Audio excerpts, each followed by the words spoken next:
Dikisahkan pada zaman Nabi Sulaiman, hiduplah seorang lelaki sederhana dan pohon besar di samping rumahnya. Di atas pohon itu menjadi tempat sarang burung merpati yang sedang bertelur. Pada suatu hari, istri dari lelaki itu menyuruhnya memanjat pohon itu untuk mengambil telur merpati agar dijadikan makanan untuk anak-anak mereka.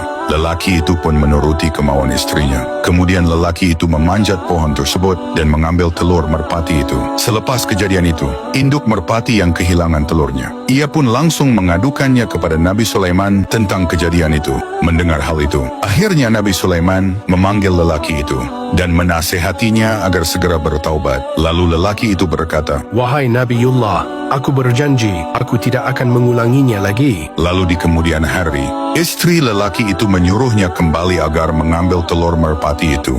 Wahai suamiku, panjatlah pohon itu, dan segera ambil telur merpatinya. Wahai istriku, aku tidak akan melakukannya lagi, karena Nabiullah Sulaiman telah melarangku agar tidak melakukan hal itu lagi. Sang istri pun tak henti dan terus membujuk suaminya, sehingga suaminya pun menuruti kemauan istrinya. Kemudian lelaki itu mencoba memanjat pohon tersebut dan mengambil telur merpati itu. Lalu induk merpati kembali mengadukan hal tersebut kepada Nabi Sulaiman. Mendengar hal itu, Nabi Sulaiman pun marah. Kemudian Nabi Sulaiman memerintahkan 2 jin untuk menjaga pohon itu. Lalu Nabi Sulaiman berkata kepada jin tersebut, "Jika lelaki itu terus mengulangi perbuatannya, jatuhkanlah ia dari pohon." Setelah mendapat perintah dari Nabi Sulaiman, kedua jin tersebut bergegas pergi dan melaksanakan tugasnya. Setelah beberapa waktu, induk merpati itu bertelur lagi. Kemudian lelaki itu segera memanjat pohon. Belum sampai di atas, tiba-tiba datanglah seorang pengemis mengetuk pintu rumahnya. Lelaki itu pun segera turun dari pohon.